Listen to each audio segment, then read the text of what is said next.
Took a little longer than I would have liked, but we are live now, my friends. Sorry about the delays, folks. Welcome one and all to the Mechpit chat. Unfortunately, it's been a little chaotic tonight because because one guest unfortunately had a power emergency, so unfortunately Mage Leader will not be able to join us tonight. But with any luck, Stone Loki should be along shortly. Correct the title here, and we will get on with it. Oh my god, it has been a long day. We are live. All right, folks. So Battletech has been, one of those long-standing mech games around, and it is something that I feel is deserving of the attention. Oh, so real quick here, Philip. Oh, come on, Merrick. Yes, absolutely, Merrick. What can I say? I like me some internal conflict. The only thing dangerous for America is America.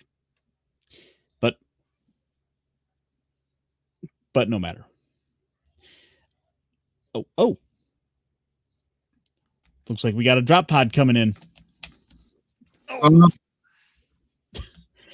Oh, you're already live. Oh my god. Yes. Yeah, I figured I'd just go ahead and go live and kind of we'll do it live. We'll do it live. Yeah. Oh, and I should probably silence my phone because knowing my luck, I'm gonna get 30 calls. Philip asks what my favorite faction. The SLDF, of course, Starleague Defense Force. Forget the houses, man. You wanna get in, you get in at the beginning. You get in the golden era. Yeah, but where's the fun without having, the factions fighting each other, fighting over planets? No, we gotta have the freaking like the referees around to say, no, guys, you can't do that. Yeah, but you've got the biggest, most dangerous battle. I mean, even the succession wars don't compare to the American Civil War. Oh my god, that is such a fun era, especially considering like we've had great YouTubers like Tex out to go and do full like 2-hour videos just breaking down like sections of it. Yeah, and especially the Golden Corral bit. That's a bib. That's a bib. Yeah. I heard cackling somewhere. Yeah. That's a bib. You can't convince me otherwise. It's a bib. I really want to talk to Tex one day to be like, it's a bib. It's a bib. That's a bib. Yeah. Well, by the way, how great were those designs back then? Because like we're talking about that 80s black and white kind of style to it. Was just the greatest looking and worst looking, but also still great looking designs. Yeah. Oh yeah. But just all you have to do is look at the Marauder. It's ugly. But then you look at the Marauder now and you're like, man, that is such a beautiful beast. Look at that. It's like the Corvette of mechs. Yeah. And still 100 years later, 200 years later, 300 years later, it's still one of the very best mechs you can possibly have. The best heavy mech, in my opinion. It's the gold standard. It's the gold standard. But then again, you got to get into your your preferences. Like for myself, what can I say? I'm a sucker for the Archer. Archer's a great mech. The Archer's a great mech, but they didn't use the Archer in the Gunslinger program, did they? They used the Marauder. Everybody who went into the Gunslinger program trained in a Marauder. I mean, it's up to a certain point. It always kind of was the poster child of Battletech, and then along came the Timbercat. You mean Timberwolf? Oh yeah, Mad Cat. Timberwolf. Yeah, yes. Timbercat. Mad Cat. Mad Dog. I hadn't read any of the novels in forever, and I read Blood Legacy, which is like the Kerensky legacy books. Just recently, I got all three in hardback. Beautiful, beautiful hardback books. And I actually got to see that when, oh God, what's his name? Balin. Balin sees a mad cat, a timber wolf, for the first time, and his computer blinks back and forth between a marauder and a catapult. Marauder, catapult, marauder. It's a mad cat. It's a mad cat.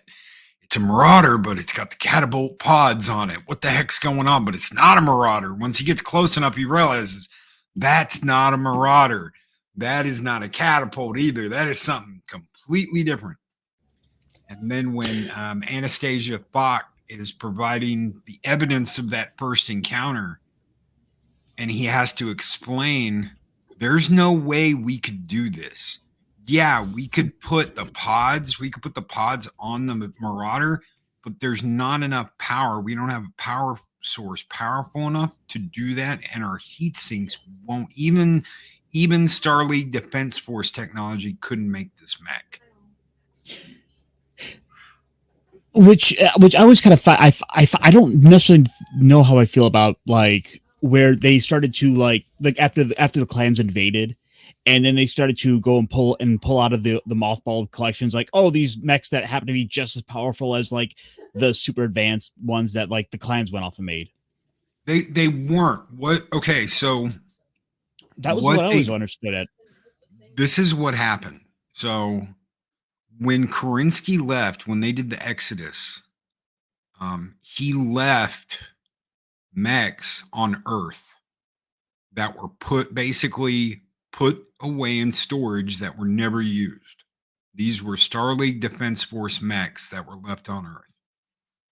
So they had mechs from the SLDF era that had never been used, that had never been taken into combat before.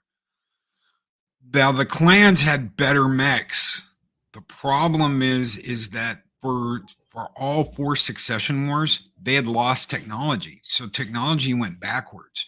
So the mechs they were creating by the time the clans invaded were nowhere near what the mechs were when Kerensky left. You couldn't put as much weapons on them because the weapons made more, because everything had to be retooled and it was harder to make things. So everything was bigger, more bulky, and weighed more. So you couldn't, an Atlas from the Fourth Succession War wasn't nearly as powerful, it wasn't as maneuverable, and it wasn't as deadly as a Atlas from the Starleague Defense Force. So you basically had the very top of human technology that Comstar hid away on Earth that had never been used. It was just sitting there. That was always their advantage. Comstar's advantage was, we've got all this technology that you bastards don't have anymore.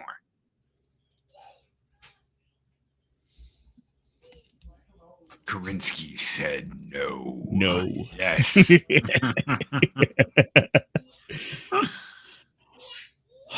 I love it. So where did Battletech begin for you? Because I dabbled with it a little bit, back in the Battletech in the Mech Warrior 2 days, and I think I came back to it recently. I will show you. Give me 1 second, and I will share a picture. Let me see if I can pull it up.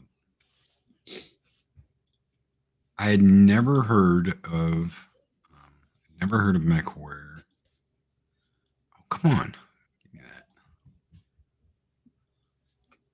So we're talking the Battletech days from Fossil? No, I didn't even know what Battletech. I didn't even know what Battletech was. Let's see. Open. Where are you? There you are. Then would it perhaps be the Xbox game? Oh, it's before that. I'll share my screen with you. Give me 1 second. Here we go. I should have had this pulled up already, but yeah, but this will tell you. Ooh. Oh man. Yeah. You've got the box? Oh yeah. Oh, I've got the game. I've got the game in the box. So I've got the box and I've got the game in the box. So Back in the Activision days. back in the day, back in the day, that was the first, and that led me into everything else. So that led me into what is this? What is this? What is this game? And MechWarrior obviously led me to Battletech, and then I started playing Battletech tabletop, and everything kind of spiraled from there. So yeah, it's almost 30. Yeah, probably over 30 years now. Yeah, over 30 years of MechWarrior and Battletech. Because I'm trying to kind of, go back into the annals of history. As I can remember, one of the first games we got when we had a PC was MechWarrior 2. Yeah, And not thinking much of it, I was like, hey, this is kind of cool, this big stompy robot thing. You're just kind of like, oh, I hate all these little escort missions. But you know what? You never quite forget the first time you see one of those iconic mechs. I will always remember it as the Timberwolf. It's not the Madcap for me. yeah, it's the Timberwolf. It is a Timberwolf. So I had this. This is crazy. Nobody. This you got to remember. Back in the day, no one knew the heck what a rumble pack was. You didn't have controllers that vibrated. You didn't have any of that. And I got this. Joystick. It was a joystick for PC, and this was back when you had to screw in your joystick. There was no just little USB hookup. There was a big port in the back of your computer, and you had to plug that in, and then you had to screw it in on both sides to keep it from coming out. Okay. And this joystick would jerk in your hand when you fired it. So anything that you did when you were running around as a mech, you had your throttle control and a little toggle to the side of it. This is before you had like the Thrustmaster and all that stuff. Um, but it vibrated when you got hit. It vibrated when you pulled the trigger, and I mean it like kicked. It was like pulling the trigger on a gun. It kicked. Playing MechWarrior 2 on my PC with that joystick was I mean I'd turn all the lights out in the house. I had my little 20-inch computer screen, but I lost myself in that arena, in that competition, in that game. You lost yourself, and they haven't. I mean, MechWarrior 5's great. I love MechWarrior 5. I love all the expansions, but they've never really gone back to that clan setting like they did in 2. Well, wasn't that supposed to be the room? What they were talking about, like the next game is supposed to be the clan invasion. Oh yeah, that's next year. No, you're going to be Smoke Jaguars. So you're going to be the Smoke Jaguars, which I hate Smoke Jaguars. Oh, we're actually playing the clan side. Oh yeah, we're playing the clan side. So you were Smoke Jaguar, and it will go from the beginning of the invasion all the way up into the Battle of Tukid. Oh, Yeah, and that means that will include the battle at Luthien, where you get the Smoke Jaguars get their asses kicked off Luthien by the Cretans. So Karita kicks their asses off their homeworld. I a funny story with the Battle Tukiad. My nephew's birthday, the one who I had to watch tonight. His birthday happens to land on the date of the Battle of Tukiad. Oh, And that's cool. and in his room, we have a big old MechWarrior poster hanging up on the wall, like pinned to it. That is so cool. So are you a clanner, or are you Intersphere, IS, or clan? Oh no, I am all for the Free Worlds League. Like I don't need the space Germans like off making the Ubermensch like test tube babies. Oh, I thought you were talking about the Lyrans. No, well, no, not them either. No, we're talking the Free Worlds League, baby. Okay, all right. Hey, let's cut a deal. The Ubermech, yeah. We are going to go out in atlases. We have a scout lance, and it is atlases. We're all in atlases. Would you like 4 or 10? Oh man. So you're an inner spirit guy. You're not a clanner. Yes. No. Well, I mean, the only ones I kind of took some interest in were like, were some of the clans like we will never see. Like, I kind of want to know a little bit with like Clan Coyote, who like helped develop some of the clan tech. Yeah, the Omnimechs. But the thing is, they're one of like the 5 or 6 clans that are just we're never gonna get any serious faction stuff outside of the occasional like, yeah, we'll get a little pity novel here, but that's about as far as you're getting. Well, it's always been Wolf and Jade Falcon. And then, Smoke Jaguar. Smoke Jaguar, Ghost Bear. I was a Ghost Bear. Oh yeah. When we played Clan Tabletop, I was always a Ghost Bear. Clan Wolf and Clan Jade Falcon, I get it. They're the two top Swami, the two big dogs. But Ghost Bear's a great clan. Ghost Bear's a fun clan because it's all about family. And it doesn't matter whether you're a farmer, it doesn't matter whether you're a mech warrior, you're family. And that's different than all the other clans, the way the other clans treat the different caste systems. Aren't they also big on like American football? They are. All of them like American football, but Ghost Bears like the American football. Yeah. Because they just throw all their elementals, dude. I mean, how do you play a game of football when everyone on the opposing team is 9 foot tall and nothing but solid muscle? It's like all their elementals in Ghost Bear, they do nothing but stand around and play football all day unless they're killing something. You can't beat that. In fact, Ghost Bear won a planet when they were driving into the inner sphere. Yeah. We'll play football. They got challenged. I can't remember what planet it was, but they were like, you know what? We'll give you the planet without firing a shot if you can beat us at football. Not realizing that all of the Ghost Bear elementals do nothing but stand around and play football all day unless they're in their elementals killing someone.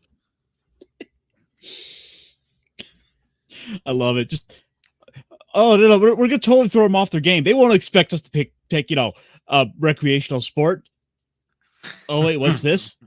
They brought their own ball. Oh, and they're all 9 feet tall and solid muscle. Yeah. So shit. So I gotta ask, have you been keeping up with anything with like the modern lore of what's going on? Okay, so I know that I know some things. As far as books go, I haven't gotten there because I'm like rebuilding a lot at the moment. But I know about the jihad. I know about the Second Civil War. I know that right now is a big clan. It's a big clan push again. So as I understand it, what had happened to sum things up? Apparently, Clan Wolf managed to take Terra, and so we're just kind of seeing what's going on with the different factions. Like apparently my Merrick boys have just kind of realized, oh wait, they're actually kind of vulnerable. We should probably do something about that. Yep. Meanwhile, the Lyrans have like apparently gone bankrupt. That's impressive. I didn't know that. So I know the Cretans were really not the Cretans, but the damn it, the Capellans? The Capellans, thank you. Damn Capellan treachery. The Capellans got their ass handed to them. So they got like half their territory taken away from them. They're nothing. They're not even a house anymore. So no, well, I can. As far as I see it, they didn't go far enough. No. Just keep. We don't need them. We don't need them. Let's just. But I heard they're using nukes again. They're using nuclear weapons again. There's all kinds of crazy, insane stuff going on, and you can't. I don't know. There comes a point where it's like the clan wolf were supposed to be wardens. They're supposed to be wardens. Their whole mission was to protect. In case something happens, we protect the inner sphere. And it's Nicholas that screwed all that up. Nicholas Kerensky screwed all that up and gave them this idea that one day we're going to go back and we're going to just take everybody out and we're going to take over. That is exactly what Alexander left to keep from happening. Hail to the king, tabletop. What's up, tabletop? But I mean, his own father left. His own father left and took all his toys with him because he did not want to do what Amaris did.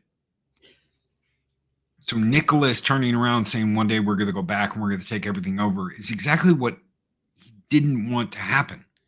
He wanted them to watch out for them and protect them in case something happened. One day we may return, and if we do, it'll be to defend the inner sphere, not to rule over the inner sphere.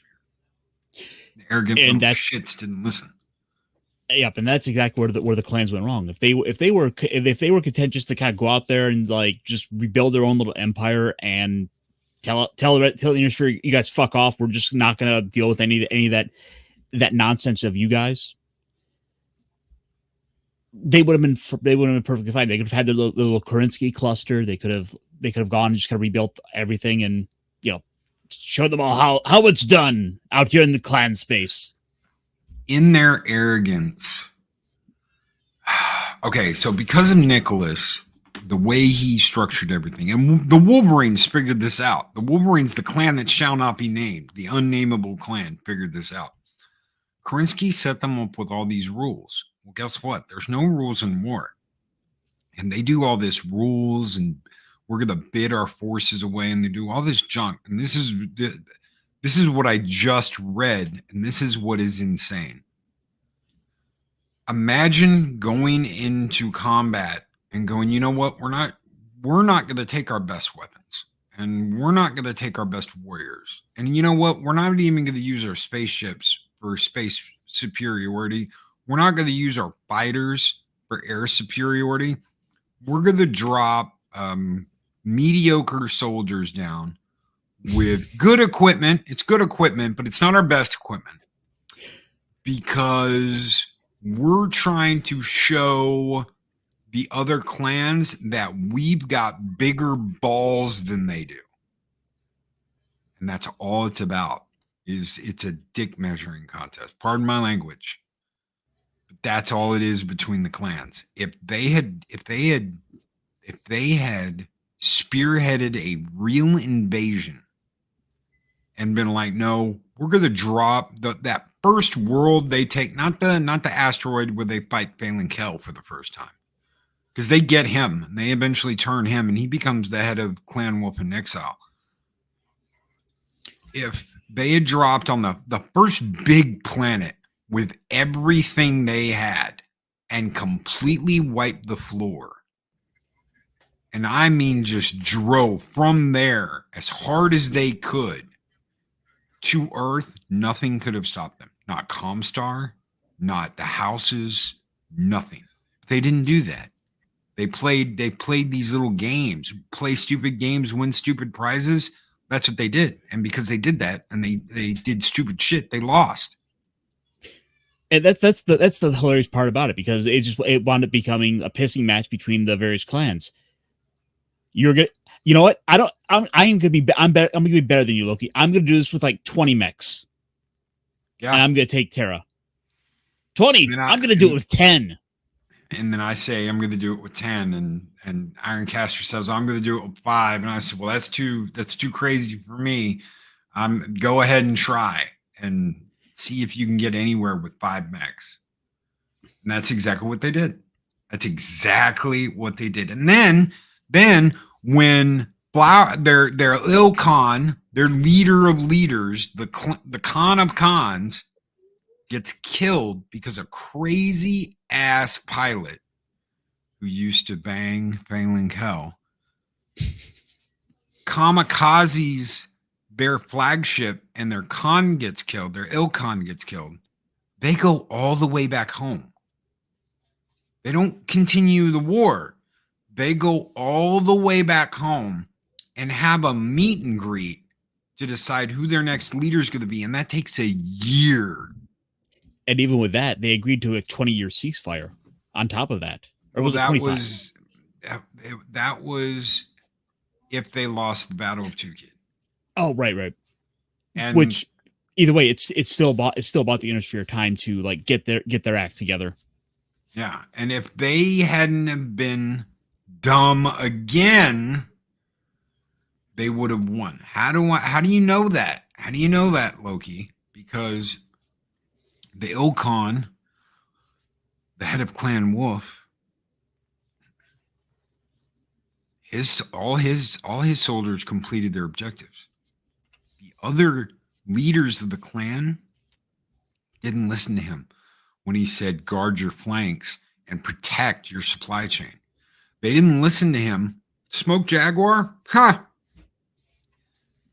They hovered 1,000 feet off the ground to do like a parade drop out of their drop ships with their mechs, with Comstar sitting there going, "Yeah, y'all are dumb. Light them up, boys." And that's exactly what they did. And they lasted like 48 hours and were gone. They were mopped up. They lost 84% of their drop force. That's personnel, equipment, mechs, resources gone in 2 days. Why? Because they did some stupid ass shit because they were trying to show off, because they went in like, we ain't got nothing to worry about. Well, they had no idea Anastasia Falk knew everything about them, knew everything about their tactics, and was waiting for them to bid all their resources away, which is exactly what they did. And it's exactly why Clan Wolf didn't go in first, because they said, no, I'm not going to bid all my shit away. If that's what you guys want to do, by all means, get in a bidding war and bid all your best units away, bid all your best people away, build all your air cover away. Go ahead and do that. I'm not going to do that. And he told them, the Ilkon told them, do not bid everything away and do not do this. And they did it anyway. And then they blamed him when they lost. They blamed him and they went back home and they put him on trial because they said it was his fault. Our honor demands that we must strictly adhere to these rules. That's right. And he told them, if you do this, you're going to lose. And they didn't listen. And then they blamed him. And they said he was a warden and he was working against them the entire time. And he said, then why did I win? Why did my clan win every objective it went after on Tukid while yours lost? The only ones that didn't get their asses absolutely handed to them was Clan Ghost Bear. They won one of their objective and lost the other, but they are the only ones who did anything besides lose. Why? Because they jumped in right before Clan Wolf, which means they didn't bid all their shit away. They were smart. They listened, and they didn't bid all their crap away. Meanwhile, Jade Falcons and Smoke Jaguar thought they were hot shit, dropping in with half the force they needed, thinking, oh, we're just going to clean up and it's going to be nothing.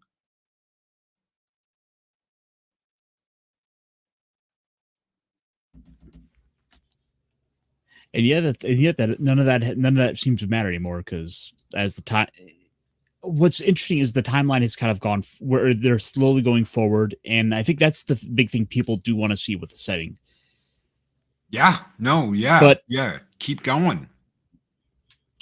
But the issue is, I think players are, by and large, they want to go back to the days of the clan invasion, but we've gone past that. So I wouldn't mind. Okay, think about this. In Mech Warrior 2, you know this as well as I do. You had two factions you could pick from. You could be a wolf, or you could be a falcon. It's either Jade Falcon or Clan Wolf, right? Right. Why not? I mean, and they're not going to do this, obviously, unless we get Mech Warrior 6 out of Piranha Games in them, which is possible because they weren't supposed to have the license this long. So obviously they got an extension from Microsoft. Imagine being able to choose. I want to be in the inner sphere defending. Let's say you're the Wolf Dragoons. Let's say you're the Kellhounds. Let's say you're the Iridani Light Horses. Let's say you're a mercenary unit fighting against the clans, and you go through that story. Or you can pick one of the invading clans and be a member. You can be a wolf, you can be a Jade Falcon, you can be a Smoke Jaguar, Clan Diamond Shark, whatever, because they come in later. They come in like part 2 when they come back after Ilkon Flowers gets his ass annihilated by a straight fighter that got banged by Bangling Hell.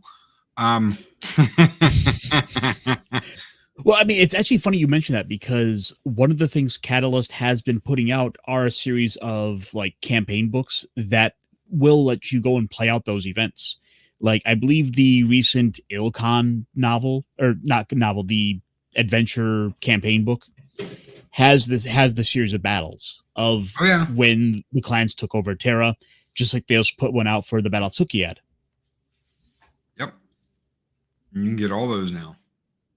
You can get the legendary. I just got the legendary mech book. So you've got basically everybody from Star League to present day. These are the very best mechs with the very best pilots. These are the elite of the elite. These are the most well-known, and yes, Lucky 7 is in there, that damn charger that jumps out of its launch pod head first into the ground.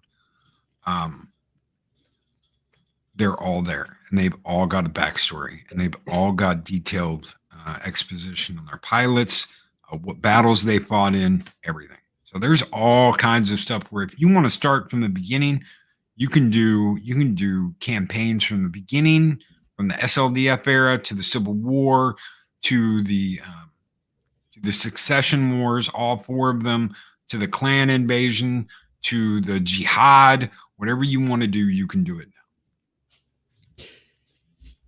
And actually, I think the recent book one of the more recent books they just put out, the last of the campaign books I was talking about, was Empire Alone.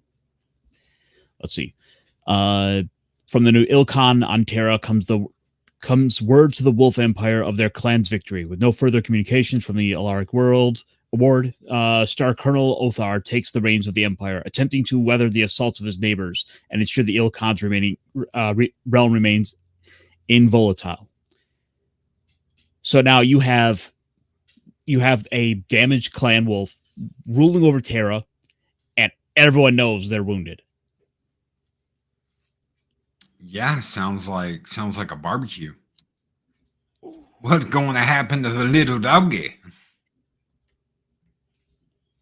But see, okay, so explain this to me, though. All right. If Clan Wolf has taken Terra, then that means that the Ilkon is the Ilkon of Ilkons. That means that all the other clans have to bow and have fealty to Clan Wolf. They are the ill clan of ill clans. They're the very best, never be beaten. Even if one of the other clans takes Terra now, they won't get that title. The wolves are always going to be in charge of the clans, unless the wolves are absolutely annihilated for some reason. But even then, it doesn't matter after that. Another clan can, like if the Smoke Jaguars were still around and they tried to take Terra after that, it wouldn't matter. And I suppose that's the pivotal point we're at right now, to see how are the clans going to handle this, because as you were mentioned before, Clan Ghost Bear has sort of been cozying up with the Rosselhog. Yeah, because they basically that's their home territory now. That's Clan Ghost Bear territory now. So yeah, of course the Ghost Bears are going to be head to head with the Vikings of the BattleTech universe. So yeah. And I mean, wasn't their whole thing like they were so fervently against joining against joining the interleague and the SLDF, only to turn around and join cozy up with one of the clans. Yeah. Oh yeah. Because okay. So you got to do like a deep dive into that to explain that. The Rosselhog used to be Rosselhog for a time was under Karita, and Karita treated them like garbage. You're farmers. You will always be farmers. You don't get to be anything else but farmers. Get to farming because you're giving us all your food next winter. That way we have food. And then all of that changed. They fought for their independence. They got their independence. And then right after they got their independence, the clans invaded. And they lost almost everything. Their territory got cut like 60-40, not in their favor. And that included their homeworld. So yeah. Yeah, I agree. Russell Hogg becoming the head of the Ghost Bears would be absolutely awesome. If the Ghost Bears were to do something like that, which they are one of the few clans that could possibly do something like that, you just have to have a way to become what they call family.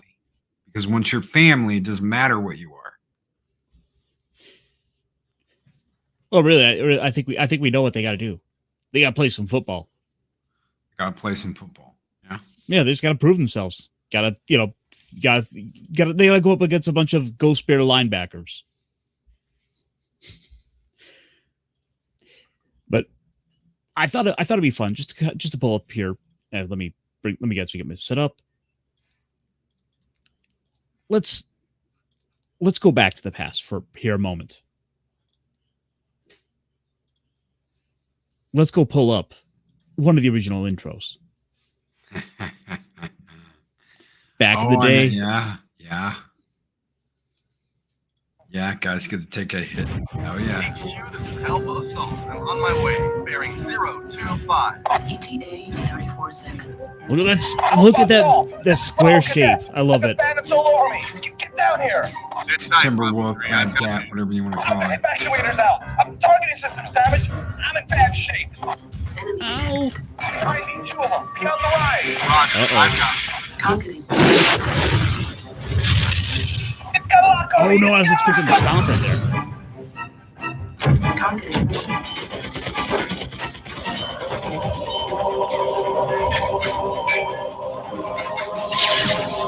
Warning. Ammunition level. No Ryan. Yeah. No Ryan versus a Mad Cat. Alpha Assault. This is HQ. What is your situation? We're not an Orion, a Thor. It's a Thor. Yeah. Or What's your situation, Loki? Alpha. Getting your ass kicked. Buzz. Because that was how those old intros always ended with with whatever your point of view mech was, just getting the snot kicked into it. That's right. Like I think in fact like it was either the third or the fourth one where they had a clan Ghost Bear mech just coming out of the water to like drop kick them. Yeah, they didn't really have yeah, you could do the stompy, but they didn't have like hand to hand. Really, you didn't really get hand to hand combat, real true hand to hand combat until 4 or 5. Yeah, somewhere about there You actually. could like run into each other and stuff, but like the spinning arms on a Marauder couldn't really do the spinning arm in the Marauder bit. Yeah, that and I mean, really, it never really seemed effective up until more recently with the likes of like Mech Warrior 5. Yeah. I mean, it's like what did Tech say once? He said, "Put two guys in 100-ton mechs, and suddenly they're jousting like ancient knights, in on ancient Earth. Because yeah, they're two guys in 100-ton machines. They're gonna run up to each other and start beating the hell out of each other. Of course they are. I mean, who doesn't want to just knock the snot out of someone? Yeah. You've got a big mech. You want to hit something. You just want to see what it does.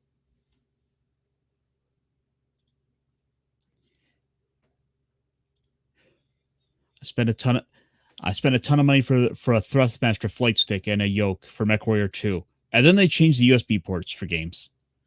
I didn't have a yoke, but I had the one that pulled, Philip. I had the one that vibrated and it would yank your hand forward when you fired. So, and that had like a little throttle control on the side of it, but isn't anything like a HOTAS now. The HOTAS stuff is just, yeah. I was so disappointed when I played MechWarrior 5 and I couldn't use a HOTAS to control everything. Oh no. I will show you something that I don't know if this isn't this isn't MechWarrior or Battletech, but I had this on Xbox. Well, actually, I do have something here that I think I did find your first Rumble pack, Loki. What you got? Right. Okay, so this was every time you get hit, everything shakes. This was called Steel Battalion. And I've seen this controller. I was the only. I don't still have it. I wish I did. I sold it. I didn't get a lot for it either when I sold it. But it didn't. You had one game and one expansion, and that was it. So it was like once you beat the game, there was nothing else to do with the damn thing. I played it. I played through it like 2 or 3 times, but it's just there's nothing really to do with it after that. It's cool. I mean, it's a giant controller, and you got your foot pedals and everything, but there just wasn't anything to do with the damn thing after that. My favorite part about it is it has the dedicated ejector button. Yes. You've got your and it's got a little plastic flip cover, a little safety color, so you don't accidentally push the button. And you got to go through a startup sequence. You're like flipping all your buttons on, turning the mech on. It's more complicated than just go, stop, clutch. Those aren't go, stop, and clutch buttons on the foot controls. All of that works. All of it works, and all of it has to be fine-tuned, and you've got to really get a feel for it to use it. It's not just something you can just, oh, here you go. I remember one of my friends dropped it on the floor, and I was like, bitch, pick it back up. Pick it back up. Put it on the table. The floor? God, dude, I was so pissed because he couldn't figure out how to work it. This is stupid, and just dropped it. And I was like, no, bitch, pick it back up. I mean, seriously, he looked at me like, huh? And I was like, pick it back up and put it on the table. But I mean, yeah, it's a MIDI. It's like a MIDI computer. Just you had better treat this thing with respect, because holy fuck, I can't imagine trying to replace this thing. It cost as much as the Xbox did at the time. You paid as much for that as you did your Xbox. It's like the VR headset for freaking PS2 now. Oh, by the way, speaking of VR, did you happen to see they made a Steel Battalion sequel? No. It was for the Xbox 360, and it used Kinect controls. So unfortunately, you didn't get a big giant control pad. No. You had to pantomime like doing the actions, and apparently like it wasn't all that accurate. Of course not. But that's gonna be one of those sort of lost games to history, because I don't even think that you'd be able to download that, because I think it might have been a download only title.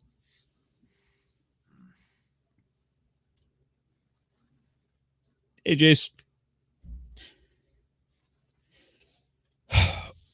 All right, so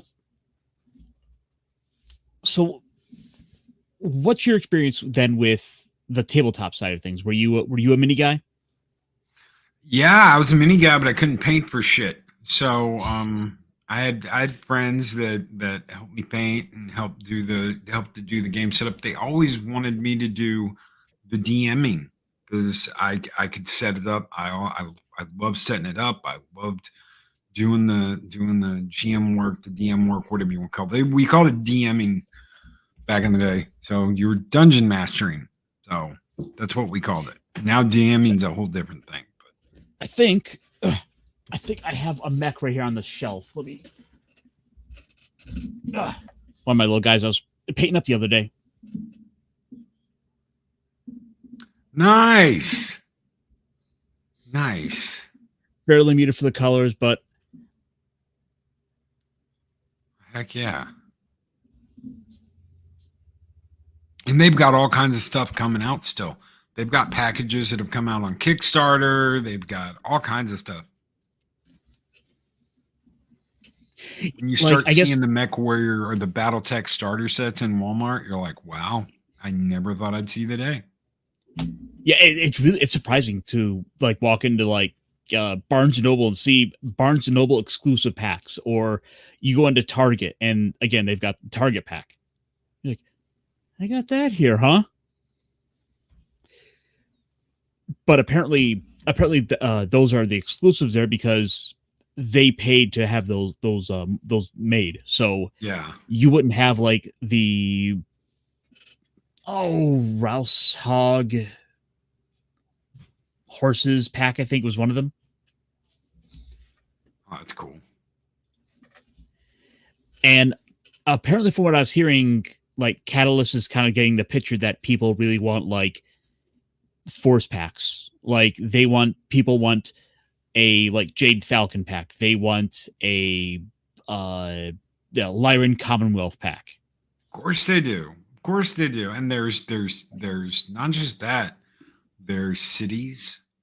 There are all kinds of packs for your environment, buildings, all that. There's all kinds of crazy shit out there that you can get to do your environment, not just your mechs, but your environment too.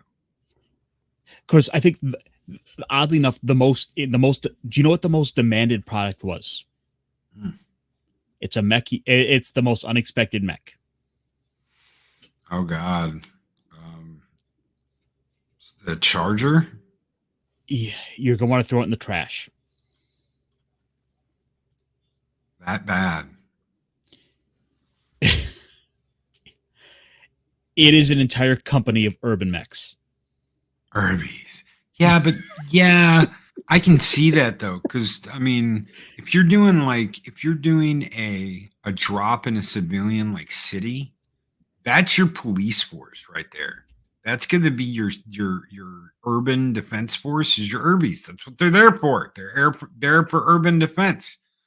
I wouldn't throw these guys in the trash. I would use them very effectively and have different ones for different types of defense stuff. The Charger, that's a whole nother. I don't know. I would trash can the Charger before I'd trash can a company of Urbies. No, see that was me trying to give you the hint. Oh yeah. Okay. Gotcha. Trash cans. Urbies Walking the trash Grouchos. Oh my God. I had to go look this up. The Hextech terrain, because it is absolutely beautiful stuff that's been coming out. I went to one of my local hobby shops and I walk in and sure enough, yeah, there's Battletech terrain, like dedicated little boxes.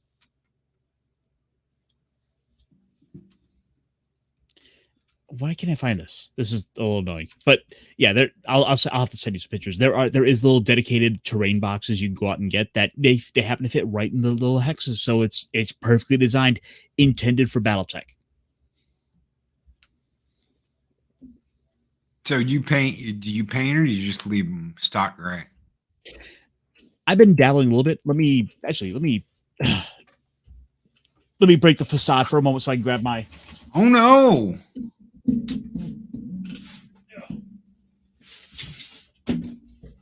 A lot of game books. That's all the comics. Nice. I wound up buying a one of the battle phone boxes just for my Nice. Battletech. Nice. Heck yeah. And I have all my mechs kind of nice and stowed away. Heck yeah. And of course I had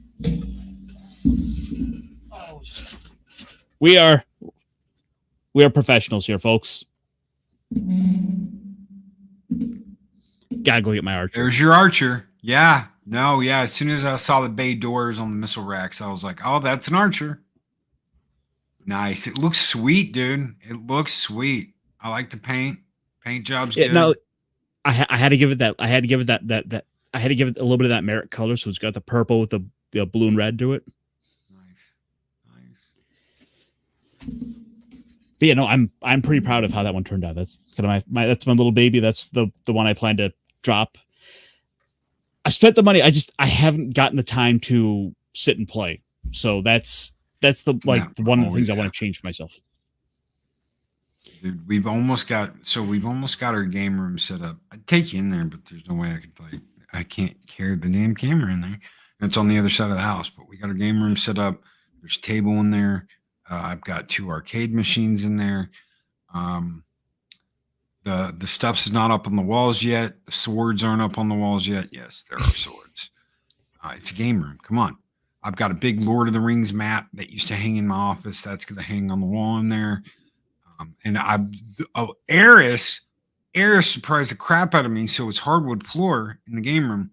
She got a round rug that is the Eye of Sauron. And it has the rings writing all around the edges of the rug.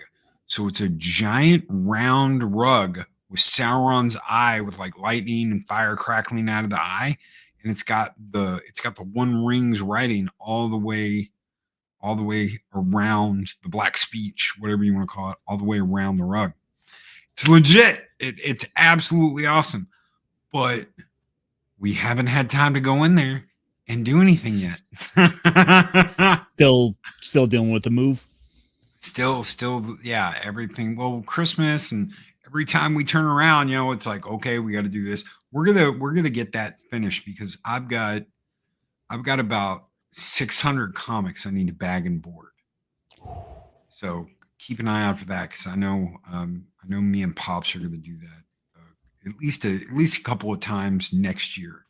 We're going to bag and board live, and we're going to record everything. And I'm just going to go through. Like I said, I've got like 2 or 3 long boxes that need to be bagged and boarded. So I've got all the bags. I've got all the boards. I've just got to do it. I should probably go through my because I mostly got the short boxes. I didn't go for the long box for storage. Well, that's all I buy anymore is the short boxes. I've got 4 long boxes, but most of that is waiting to get put in the short boxes because I like short boxes too. I need to go and kind of clear out my set, or clear out my collection, kind of decide what I want to keep, what I want to get rid of, and I was kind of thinking the other day, like, do I really want to hold on to all that Mark Waid Spider-Man?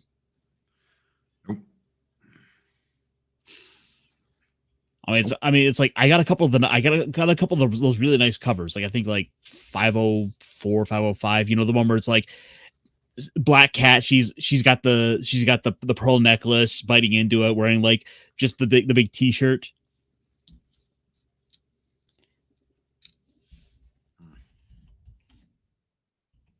I know we spent like $500 the other day at Space Cadets, and I got a couple of things.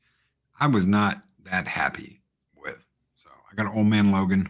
I got World War Hulk and Hulk World or whatever that was. Some of that's cool. It's just bullshit how they do it. So it could have been great. Those could have been great comics.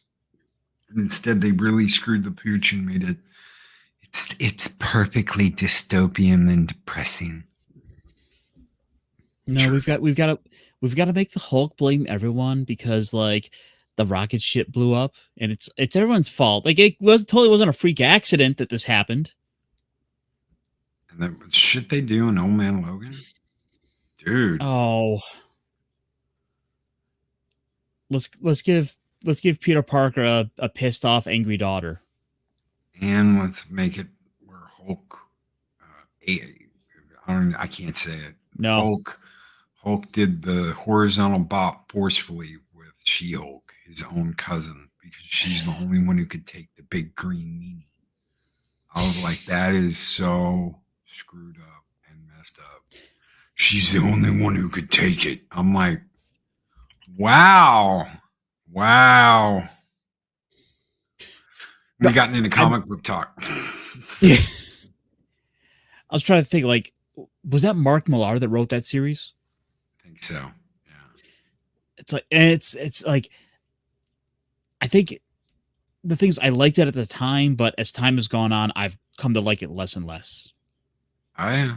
I don't know. A couple of people told me the Hulk thing was good. Some of it was pretty interesting, but the ending to both books absolutely blew. And the guy at the end of World War Hulk, the guy being like, beat me, Bruce, hurt me. You're just like, no. The other thing I couldn't stand there was when Mark Millar was working on Civil War, and then he wrote Cap just totally out of character. Yeah, well, they don't care about character. That's one of the things. I forget who said that the other day.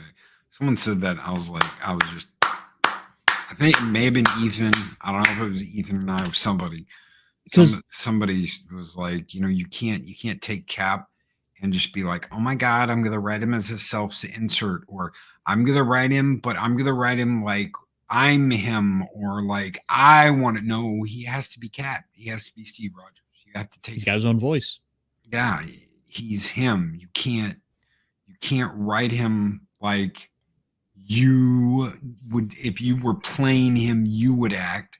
You can't, because you can't screw that up. So, we want to take the character in a different direction. You can't. And the more you try, the more you piss people off, because it's not Steve Rogers.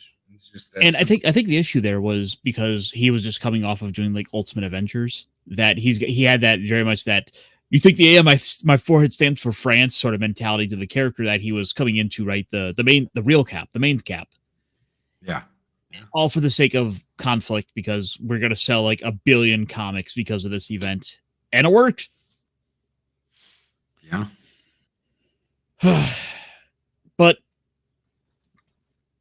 that's the state of comics. I will, by the way, on a positive side, I will point out, like, modern comics, Transformers is good. Yeah, I got the new, I got the, what is it? Where they premiered. Skybound? What? Oh, was it the Skybound series? Void Rivals? Maybe? Void Rivals, yes. Okay, so I got the 1 in 100 variant, and I got the 1 in 25. I gave the 1 in 25 to my kid because she loves not Skywarp, Jetfire. Thank you, whatever you want to call them, Skyfire, Jetfire, whatever your official name for him is. She loves him. So when I was like, you need to read this. And she was reading it, and she came in and she goes, oh my God. And I was like, yeah. And she goes, but how? And I said, because they've taken over the comic book. So they're going to have them like guest in Void Rivals, and they're doing a whole new Transformers series. And she was like, oh my God. She's a Transformer fan, like her old man. Well, have you had a chance to check out the new Transformers series? I didn't know there was one. They're on issue 3 now. Oh, yes. The comic? I thought you meant like a TV series. Oh, no. No, we're on issue 3 of the comic. Yep. And it's great because like Optimus Prime has beaten the ever-loving snot out of Skywarp. Yep. They got the freaking rednecks. They got the redneck militia down there, like shoot at anything robot. Yeah, And they do. you like the guys,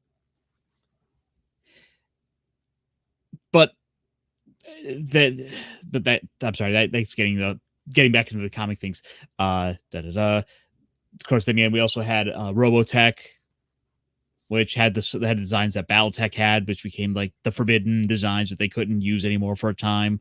There's the slick original Marauder, which had this long cannon coming off it was long. It was longer than the mech itself, and these spindly legs. And they had to completely do the redesigns because of legal issues. Thanks, Harmony Gold. Yeah. So, but that first Marauder design was bubbly. It was alien. It was weird enough that I was like, wow, look at that giant cannon coming off of its shoulder. Well, speaking of weird enough, I think it's been a weird enough hour. Yeah. We ready to get out of here? Yeah. Thank you. Thank you for the invite. Thank you for having me. It was fun. I love talking. We're in a mech bay. What better place to talk about Mech Warrior and Battletech than in a mech bay where you can design your own stuff? So yeah, absolutely. So what's coming up tomorrow? Because I know tomorrow's Taco Tuesday. Christmas tacos with Mexican Iron Man. Honestly, dude, I have no idea what we're going to talk about. We don't plan it out. He tries. He's like, I sent you a script. I sent you a orale, Loki. I send you script. You read. You tell me what you think. And I'm like, yeah, that's great. Let's do it. And then we come on the next day and we don't do anything on the script. And he's like, I hate you. I hate you, El Jefe. And I'm like, well, that's just how we roll. So yeah, well, actually, speaking of how we roll.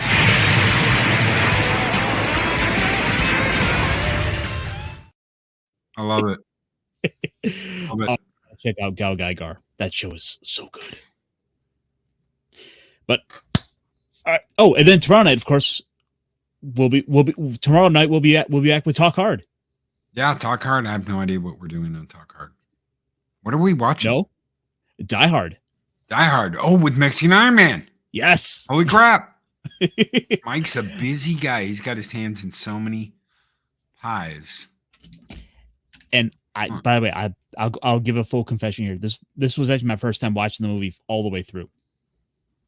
How is that possible? Well, look, like you pick up so much through cultural zeitgeist. You kind of don't have to see the movie to like to get the whole Alan Rickman as Hans Gruber. We're gonna have to have a talk. Because Eris does the same shit. We sat down to watch Die Hard, and she was like, "I've never seen this whole movie," and I'm like, "Excuse me? You know about Hans Gruber? You know about the guy from Witness, and you know about the shooting, and you know about the buddy cop?" And she's like, "Yeah, but I've never watched the whole movie." I'm like, freaking Carl Winslow from like Family Matters is in it. Yeah, you know the kid he shoots is Urkel. Yeah, it's Urkel in like a different. Yeah, that's he's like, I shot a kid. He came at me with a ray gun. It looked real enough, and he said, and I shot him. Right, so it's got to be right. It's got to be Urkel. Yeah. Oh, the weather outside is frightful. Steve, is that you? Pow! Yeah, shoot, Urkel's delightful. That's right. All right, and then so let's go ahead and eject then. All right. Yep. Thanks, guys. And yes, thank you guys. Harmony Gold has a lot of balls claiming copyright when they stole from Japanese. Yeah, that is the craziest story. Mm-hmm. But all right, night, folks. Good night, everybody.